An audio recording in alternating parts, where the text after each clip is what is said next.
Matius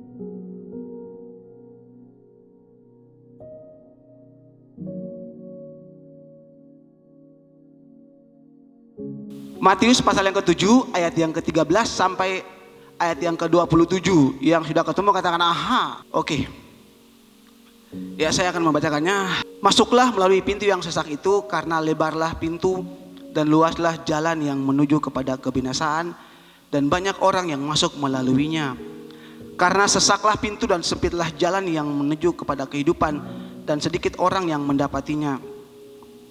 Waspadalah terhadap nabi-nabi palsu yang datang kepadamu dengan menyamar seperti domba, tetapi sesungguhnya mereka adalah serigala yang buas. Dari buahnya lah kamu akan mengenal mereka. Dapatkah orang memetik buah anggur dari semak duri, atau buah ara dari rumput duri? Demikianlah setiap pohon yang baik menghasilkan buah yang baik, sedang pohon yang tidak baik menghasilkan buah yang tidak baik. Tidak mungkin pohon yang baik itu menghasilkan buah yang tidak baik, ataupun pohon yang tidak baik itu menghasilkan buah yang baik. Dan setiap pohon yang tidak menghasilkan buah yang baik pasti ditebang dan dibuang ke dalam api. Jadi dari buahnya lah kamu akan mengenal mereka. Bukan setiap orang yang berseru kepadaku, Tuhan, Tuhan, akan masuk ke dalam kerajaan surga, melainkan dia yang melakukan kehendak Bapa-Ku yang di sorga. Pada hari terakhir banyak orang akan berseru kepadaku, Tuhan, Tuhan, bukankah kami bernubuat demi namamu dan mengusir setan demi namamu dan mengadakan banyak mujizat demi namamu juga? Pada waktu itulah aku akan berterus terang kepada mereka dan berkata, aku tidak pernah mengenal kamu.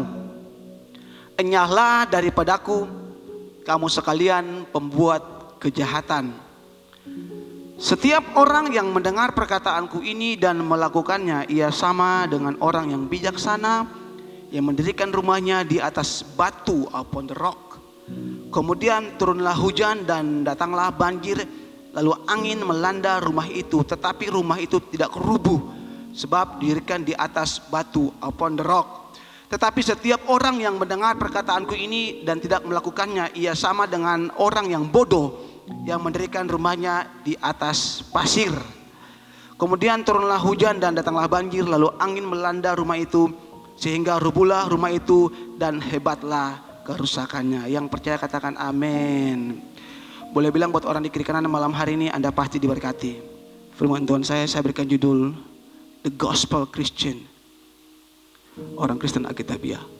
Ada orang-orang yang berpikir, oke, dengan cara mereka sudah lakukan sesuatu buat Tuhan, lalu mereka berpandangan bahwa mereka sudah jadi orang Kristen yang baik, mereka sudah jadi orang Kristen yang Alkitabiah. Padahal saya bilang ini salah, ini keliru, totally wrong. Bukan karena Anda sudah melakukan sesuatu untuk Tuhan, itu tandanya Anda orang Kristen yang baik. Salah. Pembacaan kita di malam hari ini adalah sebuah peringatan yang sangat keras dari Tuhan Yesus, bahwa ada banyak orang-orang yang kelihatannya baik-baik saja di luar. Dan saya bilang, gitu kan, on the outside they are found. Dari luar mereka kelihatan baik-baik saja, tapi di dalam mereka, inside them, they are lost. Tapi sesungguhnya di dalam mereka tuh emptiness. Mereka kosong, mereka hampa. Dari bacaan tadi yang kita baca, itu adalah kesimpulan dari khotbah Yesus di bukit. Kalau Anda baca Matius pasal 5, ucapan bahagia, itu adalah permulaan awal mula di mana Yesus berkhotbah di bukit. Pengajaran pertama Yesus di muka bumi, Anda ingat baik-baik, namanya khotbah di bukit. Dimulai dengan ucapan bahagia. Blessed those are poor in the spirit, are poor in the spirit. Berbahagialah mereka yang miskin. Kata berbahasa Indonesia, tapi kita berbahasa Inggris bilang, blessed those are poor in spirit. Dan diakhiri dengan apa yang kita baca tadi, Matius pasal yang ke-7. Saudara, sekali lagi, Anda mungkin berpikir bahwa Anda baik-baik saja dengan Tuhan karena Anda mungkin tidak berbuat cabul, Anda mungkin tidak berzina. Halo, dengar baik-baik. Ini standarnya Tuhan. Oke. Sekali lagi, Anda mungkin berpikir Anda baik-baik saja dengan Tuhan, Anda punya hubungan dengan Tuhan baik-baik saja karena Anda tidak berzina, karena Anda tidak berbuat cabul, Anda tidak nge-seks bebas. Tapi dengar, ini standarnya Tuhan. Oke.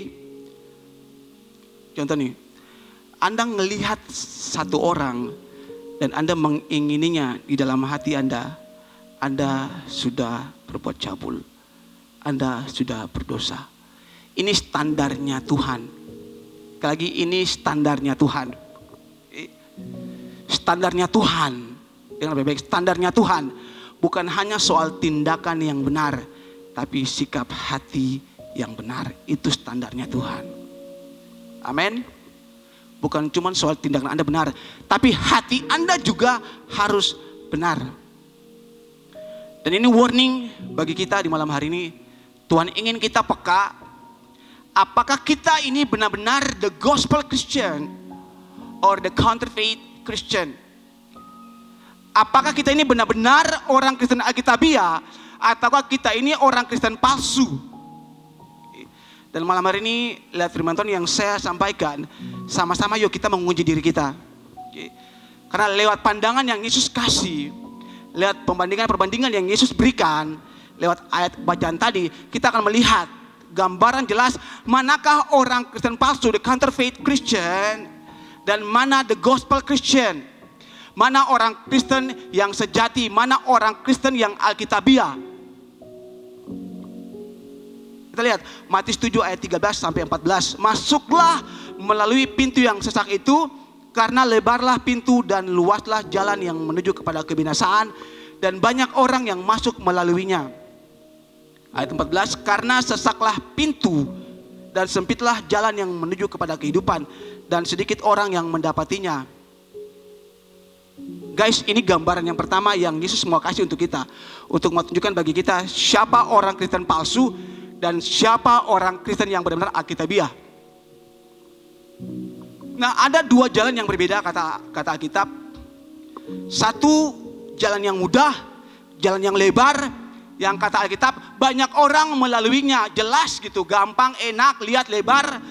Itu sungguh menarik perhatian. It's so attractive. Itu sungguh menarik perhatian kita. Jadi semua orang nalurinya pasti ingin yang gampang-gampang, amin. Semua orang nalurinya pasti ingin yang mudah-mudah. Betul, amin. Jadi benarlah ini jalan yang pertama, luas. Orang banyak di sana, tapi kata Alkitab endingnya menuju kepada kehancuran, kebinasaan.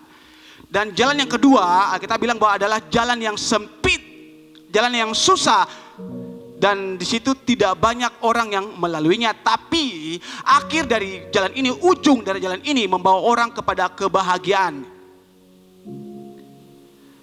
bawa orang pada kelimpahan. Nah, sekarang kita lihat lebih lanjut. Kalau Anda perhatikan dua ayat ini, ayat 13, ayat 14, Yesus sementara tidak berbicara, Yesus sementara tidak berkata bahwa jalan yang lebar ini, jalan yang luas ini untuk orang-orang jahat, untuk perempuan karaoke, untuk yang berzina. Yesus nggak bilang bahwa ini jalan-jalan yang lebar ini buat orang-orang ateis, buat pembunuh, buat pencuri. Tidak, Yesus tidak bilang gitu. Yesus hanya bilang ini jalan yang lebar dan banyak orang di sana. Anda tangkap ya?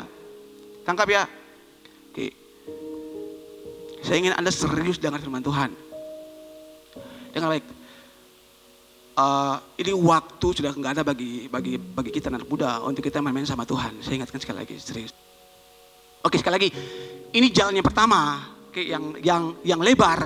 Jangan Anda pikir bahwa ini jalan buat orang-orang jahat. Tidak, Yesus tidak ngomong begitu. Dan Yesus juga tidak bilang bahwa ini jalannya yang sempit, ini jalan buat orang-orang Kristen. Tidak. Ini interpretasi yang keliru. Karena kalau Anda lihat khotbah Yesus di bukit bukanlah sebuah perbandingan antara orang jahat dengan orang baik, tapi khotbah Yesus di bukit adalah sebuah komparasi, sebuah perbandingan, okay, antara the way of religion and the way of the gospel. Khotbah Yesus di bukit adalah sebuah perbandingan antara ini loh jalan yang agama tunjukkan, dan ini jalan yang benar-benar Injil firman Tuhan tunjukkan. Karena Yesus datang, dia nggak beragama. Jangan Anda keliru. Oke, kalau Anda baca, jalan yang lebar ini buat orang jahat. Tidak. Oke. Nah, lebih jelas saya kasih contoh buat Anda. Oke, bahwa Yesus berkhotbah di bukit bukan untuk kasih perbandingan antara orang jahat dengan orang baik, bukan. Tapi sebuah perbandingan antara orang-orang yang hanya hidup beragama, yang penting beragama. Tapi ini loh orang yang benar-benar hidup sungguh-sungguh sesuai dengan firman Tuhan. The way of religion and the way of the gospel. Matius 6 ayat 5 sampai 6. Matius 6 ayat 5 sampai 6. Dan apabila kamu berdoa, janganlah berdoa seperti orang munafik. Mereka suka mengucapkan doanya dengan berdiri di dalam rumah-rumah ibadat dan pada tikungan-tikungan jalan raya supaya mereka dilihat orang. Aku berkata kepadamu, sesungguhnya mereka sudah mendapat upahnya.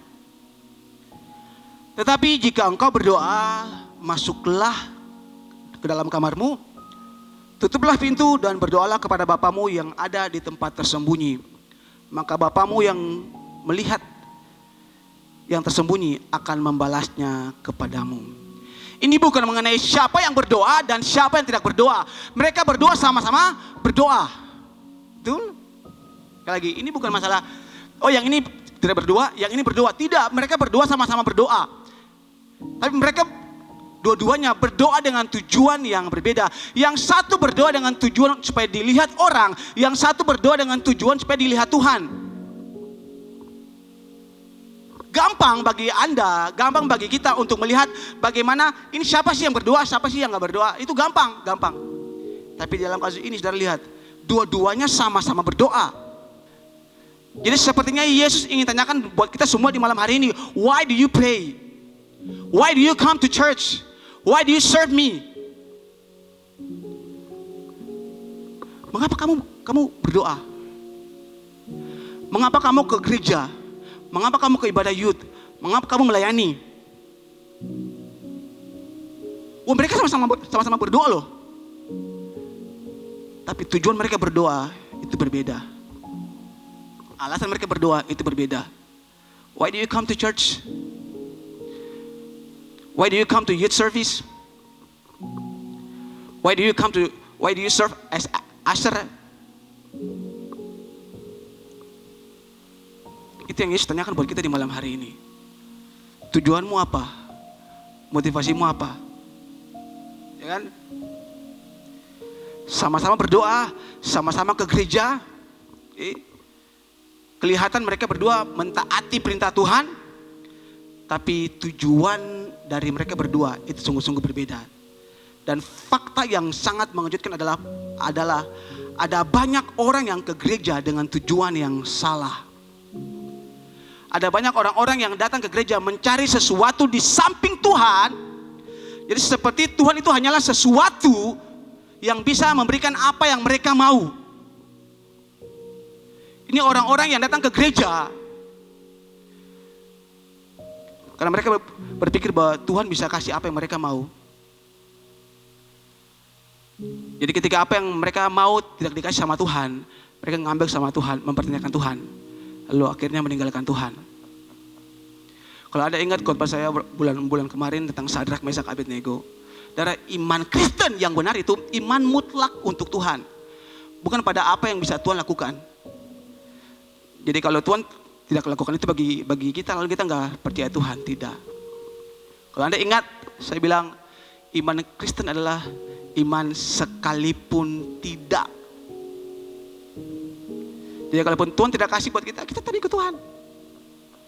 Nanti saya bilang kan ada tipe orang yang ketika Tuhan tidak kasih sesuai dengan yang mereka mau, mereka tinggalkan gereja. Mereka mulai mempertanyakan Tuhan. Why do you come to youth service? Why do you come to church? Why do you serve God? Why do you pray? Anda ke gereja mungkin supaya orang bilang, oh dia jadi orang Kristen yang baik. Anda mungkin hadir malam hari ini karena ya Anda orang Kristen. Karena Anda punya keluarga Kristen. Anda lahir dari keluarga Kristen. Mungkin Anda kesini supaya orang bilang, oh iya bagus. Contoh yang baik. Atau mungkin ada yang datang ke gereja karena mereka dengar, oh saya dengar itu ada sebuah doktrin yang bilang kalau ikut Tuhan Anda pasti makmur, Anda pasti sehat. Makanya Anda ke gereja. Saya bilang itu gak salah. Betul, Tuhan itu sumber kemakmuran, ya, sumber kesehatan. Tapi itu bukan tujuan Anda utama Anda ke gereja. Karena begitu Anda ke gereja, kalau Anda sakit, mungkin Anda hidup biasa-biasa saja, Anda menyalahkan Tuhan. Saya bilang buat Anda. Ya. Jadi seakan-akan kekristenan hanyalah sebuah agama yang bisa membuat Anda baik. Sampai situ, cukup di situ. Makanya saya bilang, saudara, dengar baik-baik, sadar atau tidak sadar, orang-orang yang seperti gini, yang menjalani tipe hidup seperti begini, saya bilang kayak Tuhan bilang, orang-orang seperti begini tidak sadar bahwa sesungguhnya akhir hidup mereka itu kehancuran. Dengan kata lain, Yesus bilang ada banyak orang Kristen yang nanti akan mati. Dengan kata lain, Yesus ingin bilang ada banyak orang Kristen yang tidak sadar bahwa dia sementara berjalan menuju kehancuran. Saya tidak menakuti Anda, tapi ini fakta. Ini kita saling mengingatkan. Dengar baik-baik. Anda bisa menjadi orang Kristen yang baik, namun di saat yang bersamaan Anda bisa tetap terhilang. Anda bisa tetap menjadi orang Kristen yang baik, tapi di saat yang bersamaan Anda bisa tetap terhilang. Anda ke gereja, Anda ikut komsel, tapi dalam Anda nggak temukan sesuatu yang benar. Dalam Anda hilang, apa sih yang saya buat, saya kerja buat apa sih? Cuma karena diajak teman, ikut teman. Karena saya lahir Kristen.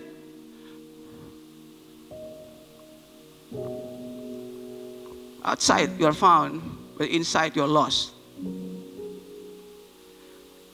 Sekarang kita lihat Matius 7 ayat 15 sampai 23. Yang pertama. Waspadalah terhadap nabi-nabi palsu. Oke, sebelum kita lanjut, Anda ngerti ya? Ya, Anda ngerti ya?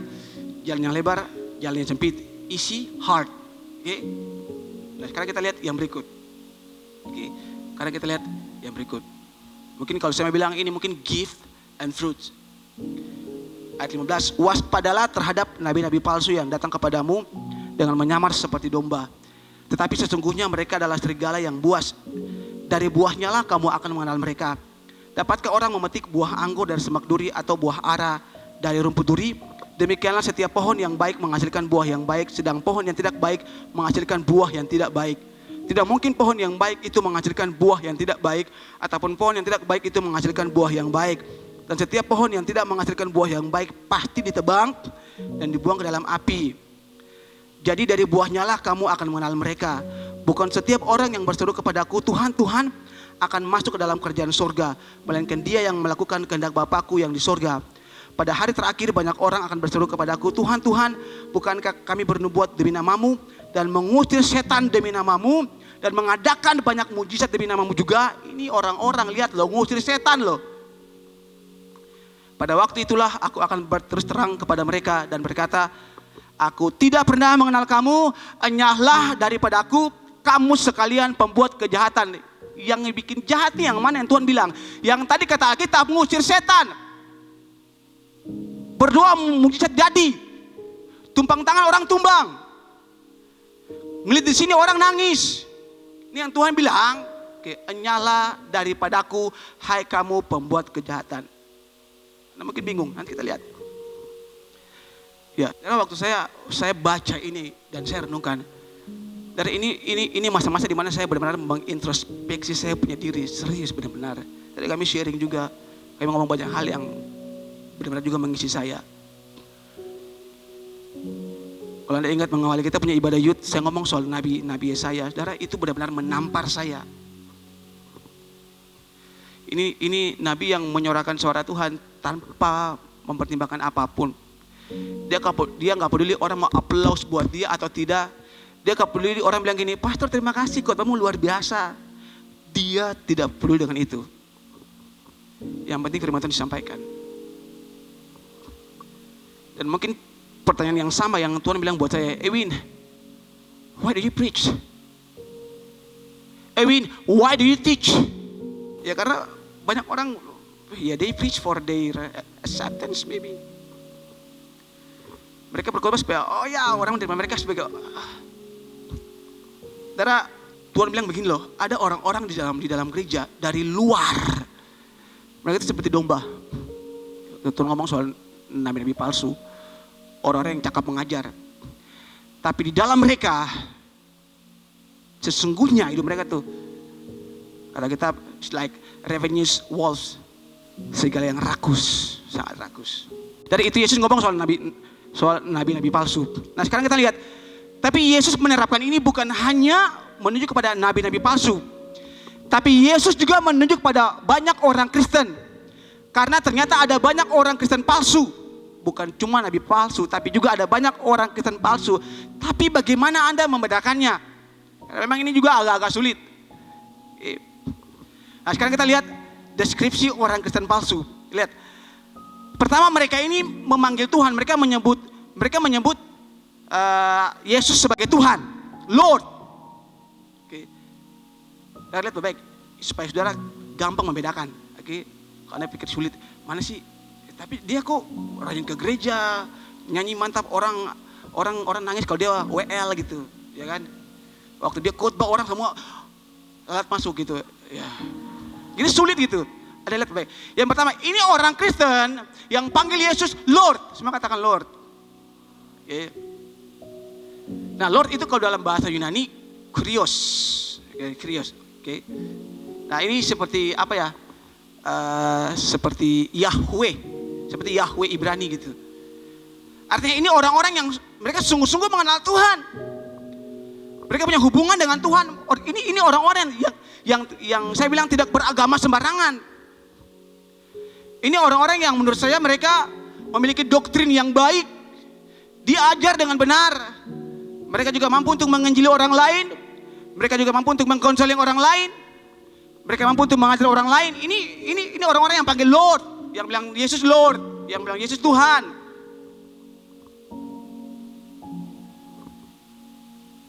Yang berikut, yang kedua, ini orang-orang yang bukan cuma panggil Yesus Lord, but Lord, Lord, Tuhan, Tuhan. Nah, Anda perhatikan baik.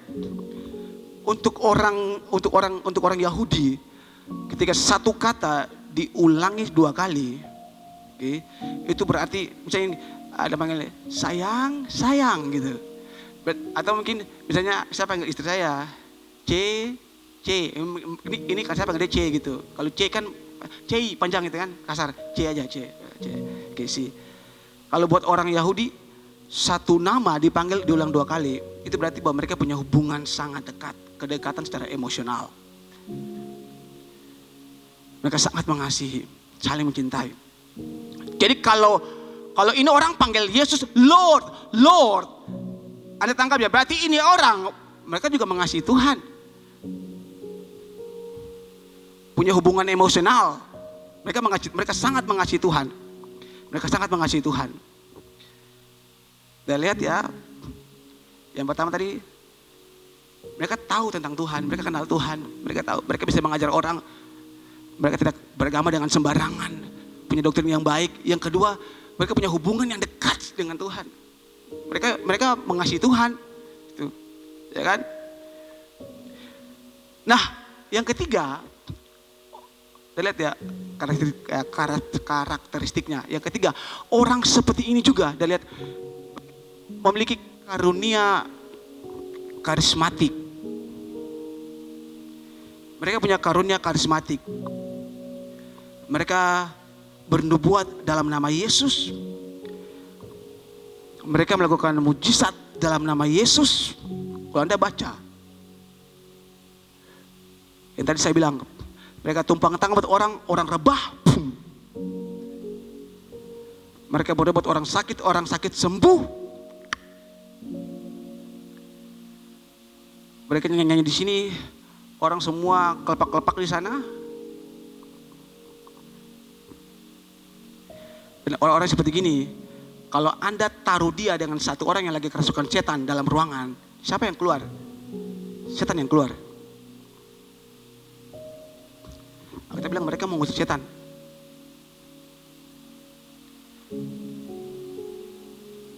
Tiga karakteristik. Nah sekarang kita lihat, kalau kita mau gabungkan ketiga karakteristik ini, okay, dia memiliki doktrin yang baik, dia mampu mengajar, dia mampu menginjil, dia sangat mengasihi Kristus. Lalu orang ini juga sangat aktif melayani Kristus. Berdoa tumpang tangan, buat mujizat, buat orang sakit.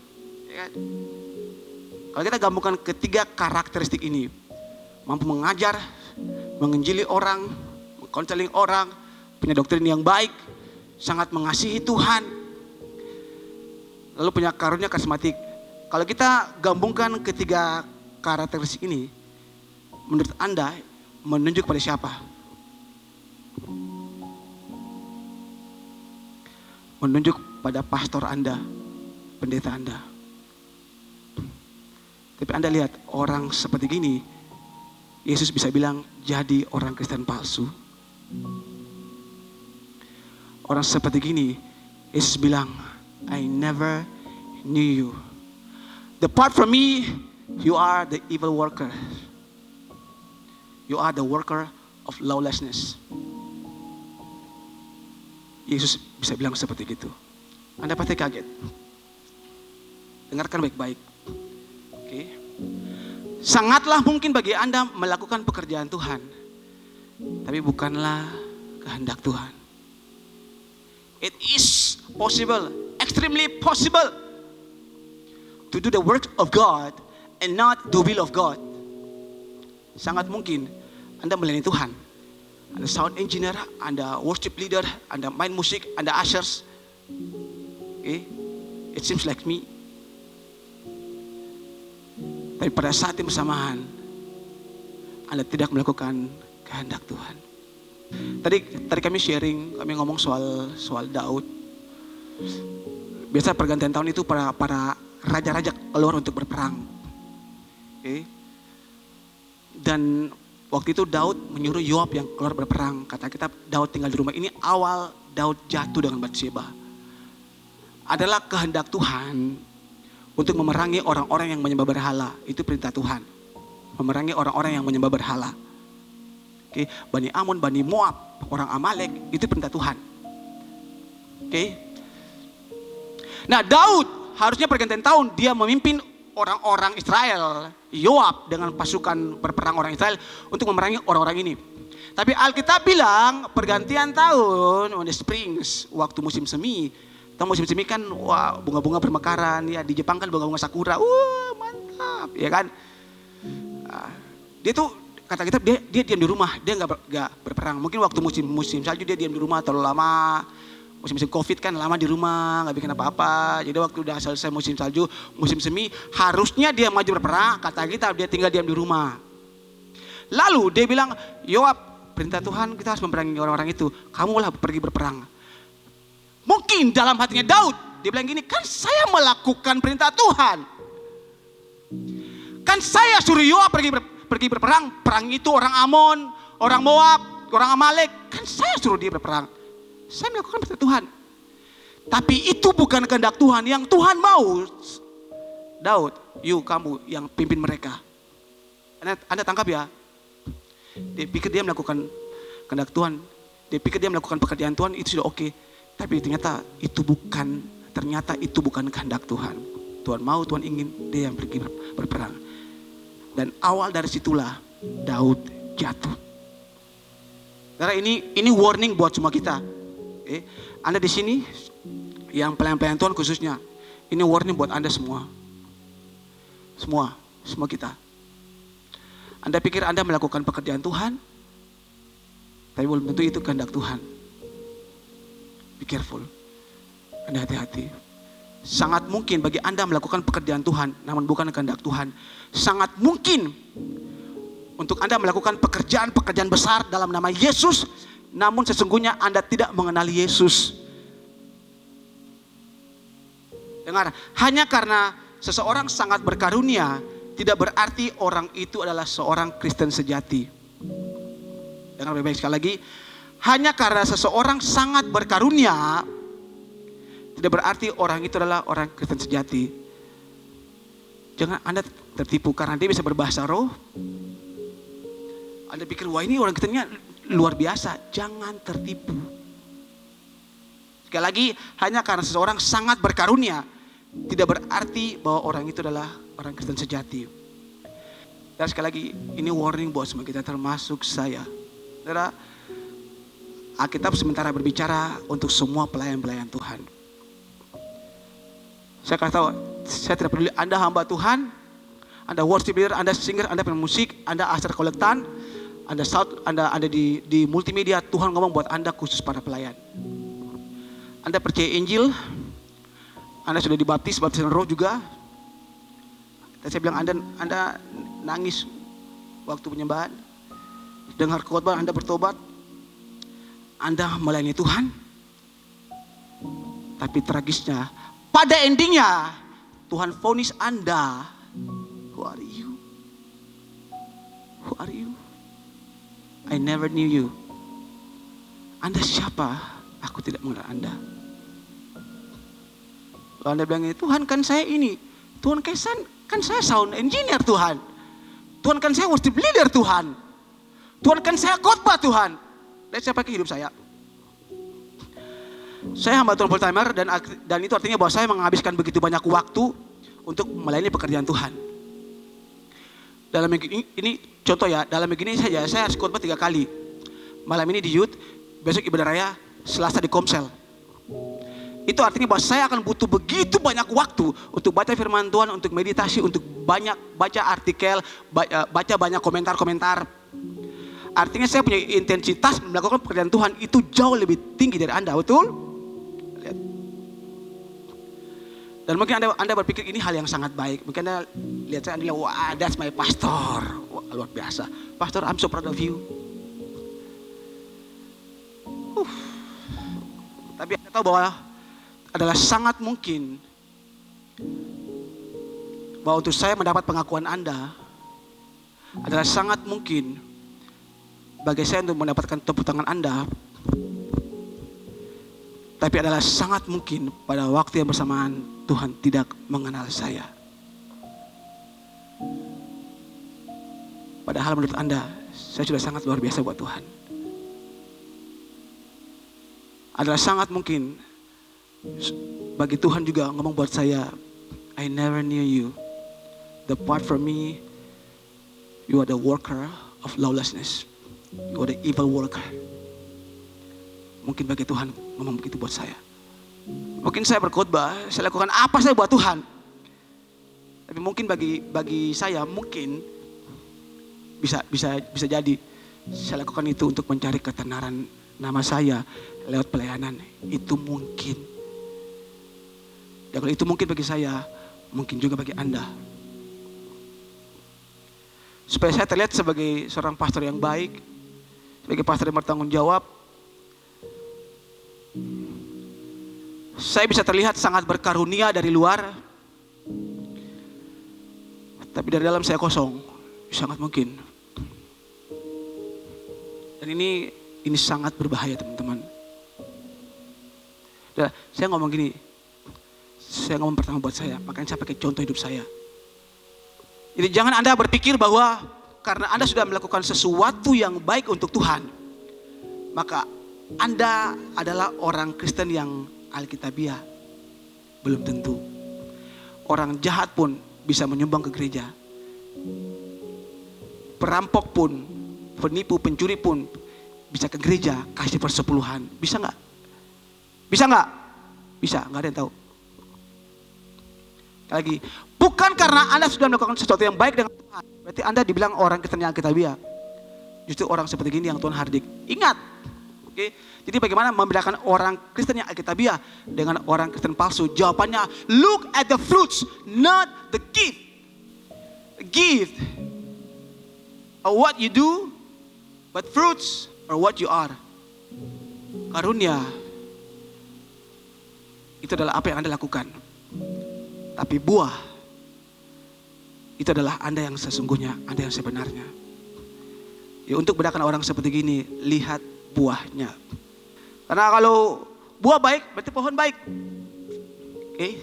Karena buah menunjukkan pohonnya. Tanpa buah, mungkin pohon itu bisa kelihatan baik dari luar, tapi di dalam sini putus panggal. Hanya dari buah bisa ketahuan pohon itu sakit atau tidak. Anda ngerti ya? Anda bisa menipu karunia, tapi Anda tidak bisa menipu buah.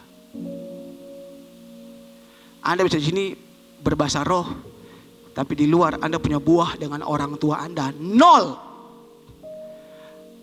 Anda bisa di sini melayani Tuhan luar biasa, tapi di rumah dengan keluarga 0. Pacaran Anda bebas 0. Anda masih begini 0. Saya tahu. Lihat buahnya. Oke, lihat buahnya. Dan waktu saya baca ini, wah ini Yesus waktu khotbah di bukit itu mulai dengan sangat manis sekali, tapi menjelang akhir tuh Yesus tanpa ampun Yesus hajar mereka. Lalu buah itu yang mana, pastor? Galatia 5 ayat 22 sampai 23. Tetapi buah roh ialah kasih, sukacita, damai sejahtera, kesabaran, kemurahan, kebaikan, kesetiaan, kelemah lembutan, penguasaan diri. Love, joy, peace, patience, kindness, goodness, faithfulness, gentleness, self-control. Itu buah roh.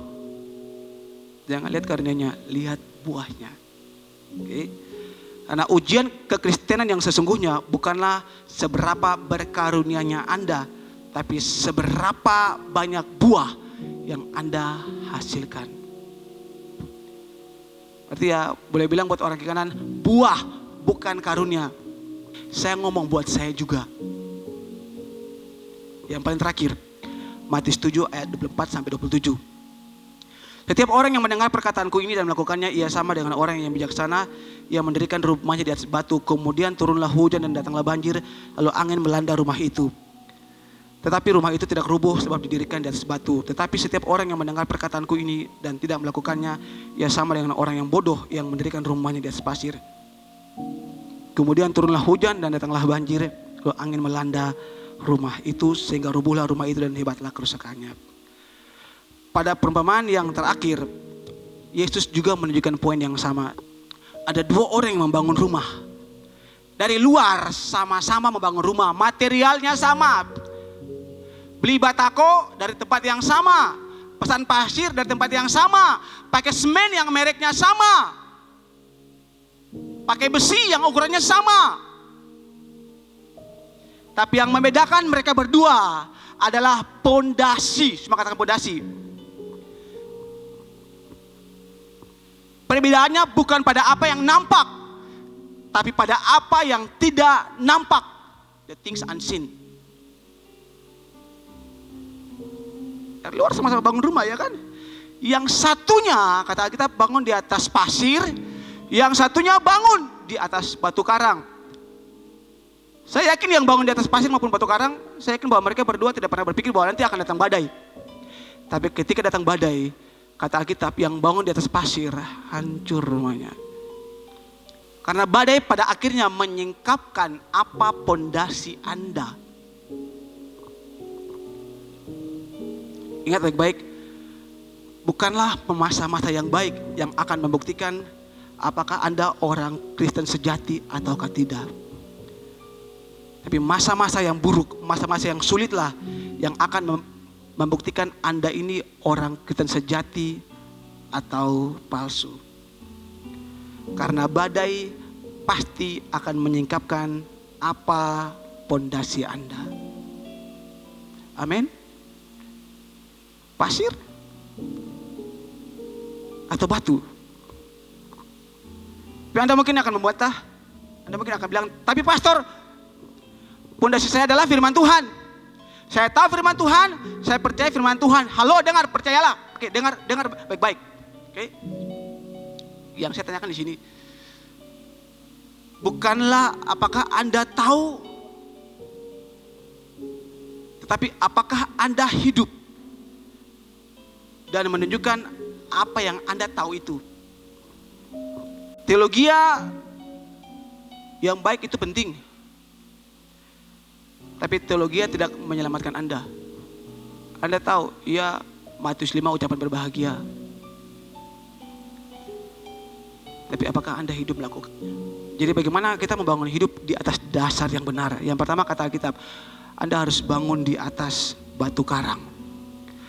Dan untuk membangun di atas batu karang, Anda harus mengakui bahwa Anda bukanlah batu karang. Matius 16 ayat 16 sampai 18, dah hampir selesai. Maka jawab Simon Petrus, engkau adalah Mesias, anak Allah yang hidup. Kata Yesus kepadanya, berbahagialah engkau Simon bin Yunus, sebab bukan manusia yang menyatakan itu kepadamu, melainkan Bapakku yang di sorga. Dan aku pun berkata kepadamu, engkau adalah Petrus, dan di atas batu karang ini aku akan mendirikan jemaatku, dan alam maut tidak akan menguasainya. Batu karang yang dimaksudkan di sini adalah pengakuan bahwa Yesus Kristus adalah Mesias, Sang Juru Selamat. Anda bukan Juru Selamat. Itu saya ajak orang ke gereja. Saya ngomong buat orang-orang itu, saya ngomong, tapi saya tahu saya bukan Juru Selamat. Tuhanlah yang menyelamatkan mereka, bukan saya. Ya pada akhirnya pun mereka memilih untuk tinggalkan Tuhan. Tapi kalau Tuhan mau menyelamatkan mereka, itu karena Tuhan, bukan saya, karena saya bukan Juru Selamat. Tuhan Yesus bilang, aku akan bangun jemaatku di atas dasar pengakuan ini. Rock, batu karang itu. Batu karang itu ngomong sekali lagi soal pengakuan bahwa Yesus Kristus itu Tuhan, Juru Selamat, bukan Anda. Anda bukan siapa-siapa. You are nothing. Bahkan Anda tidak punya sesuatu yang baik sesungguhnya yang Anda bisa tunjukkan buat Tuhan. Kalau mau bilang seperti begitu. Makanya di awal kota di bukit Yesus bilang gini, berbahagialah orang yang miskin di hadapan Tuhan, poor in spirit. Sekali lagi ini seperti sebuah pengakuan bahwa tidak ada yang baik dalam diri kita yang sebenarnya bisa menyenangkan Tuhan.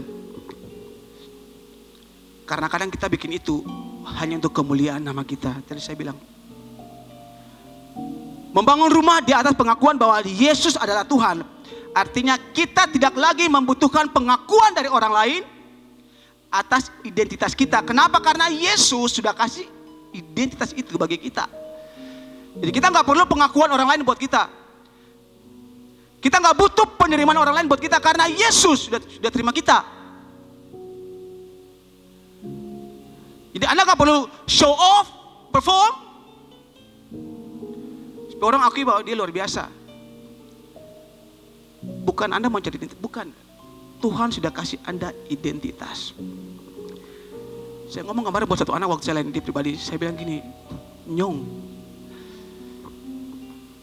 ingat, terang itu harus dinyatakan.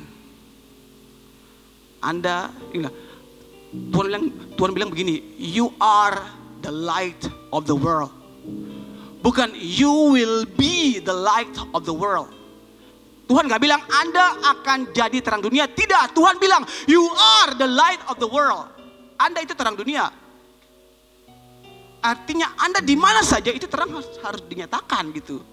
Harus ditunjukkan, harus keluar gitu. Maka saya bilang Anda kalau melayani Tuhan tapi di luar Anda gak jadi terang, itu nol, omong kosong buat saya. Terang harus dinyatakan.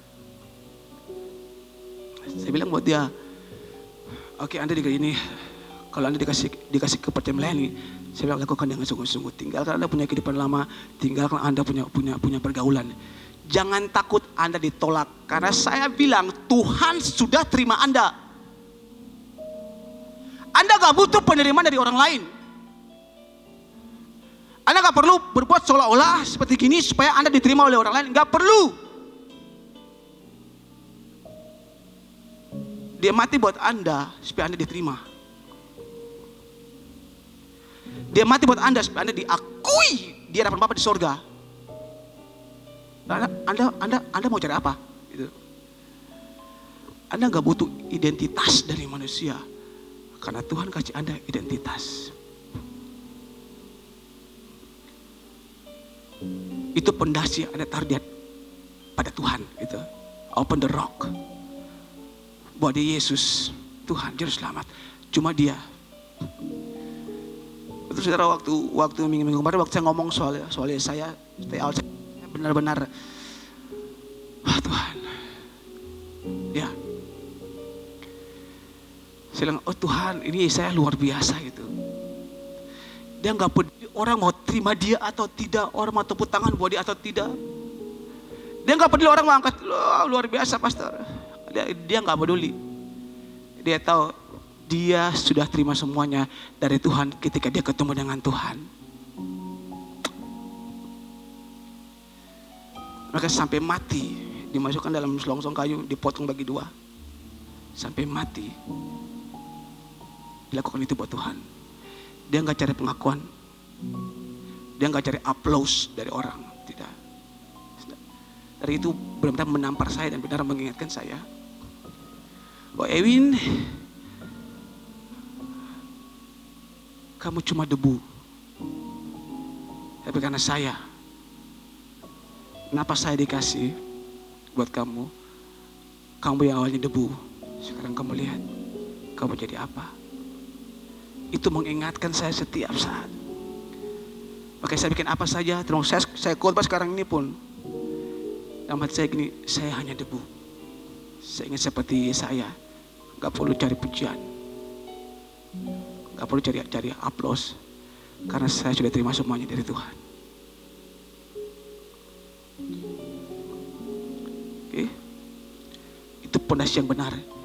Pondasi kedua yang benar, dengar dan praktikkan firman Tuhan. Dengar dan praktikkan firman Tuhan. Dia taat melakukan firman Tuhan.